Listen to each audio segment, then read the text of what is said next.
Here's how I leak tested my intercooler for only $29.54. The only tools you're gonna need is a 15mm for this valve stem, a flathead or a socket for your hose clamps, and a 13/32 drill bit. As for the materials you're gonna need a tire pressure gauge, a valve stem. You can either use 2 of these caps or 1 of these caps and then 1 of these adjusting caps. This was $14.99, this was $6.49, this was 72 cents, and this was $7.34. The way I did it is I took this adjusting cap and I put it over here on this end.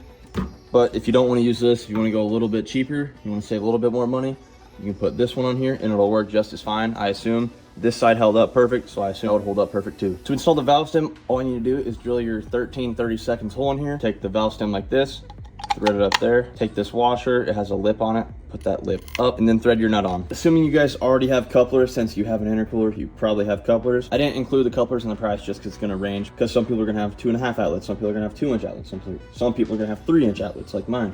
Some people are going to have 3.5-inch outlets. It's all going to be different for your application. But once you have this all installed like I showed you, then this just squeezes in there and you tighten your hose clamp and that is sealed. And depending which route you want to go, if you want to spend $7.34 or if you want to spend 72 cents, either one works good. If I were to do it again, I just use this, I toss this.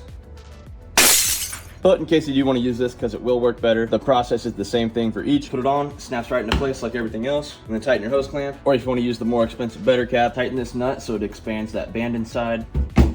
Then you tighten your hose clamp, and then from there you're ready to test it. This is sealed and this is sealed. I didn't know how much pressure this is going to hold at first with this setup, but I put 10 pounds through here at first, so the entire intercooler had 10 pounds through it. I didn't get any leaks except the valve stem, which I'll show you. So I threw 20 pounds in there, still no leaks except the valve stem. So this intercooler is good. I'll show you footage on how to find a leak and what a leak would look like. This is exactly what you're looking for a leak.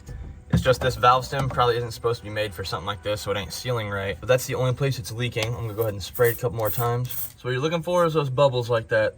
That's all you want to look for. So the only place this whole thing is leaking is right there on that fitting. All I'm doing here is spraying the intercooler down with soapy water, just dish soap and water. As you guys can see, there's no leaks on here anywhere. If there was, it would do that same effect, how there's all those bubbles coming up. No leaks on here. We're at 20 pounds, probably just below 20 pounds now.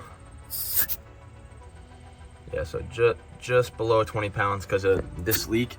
This just goes to show you that 20 pounds is plenty amount of pressure to test your intercooler. I did front and back, so this side and this side. It all looks good, no leaks. It's not very pretty, but there are no leaks, so that's good. I hope this video helped you test your intercooler when it's outside of your truck. It's really cheap. You can spend a lot of money on intercooler test kits, which would probably work a lot better, but obviously you saw how it worked just fine for me. So overall, I'd say $30, a very good price range to test your intercooler. That's all I got for you. See you on the next one.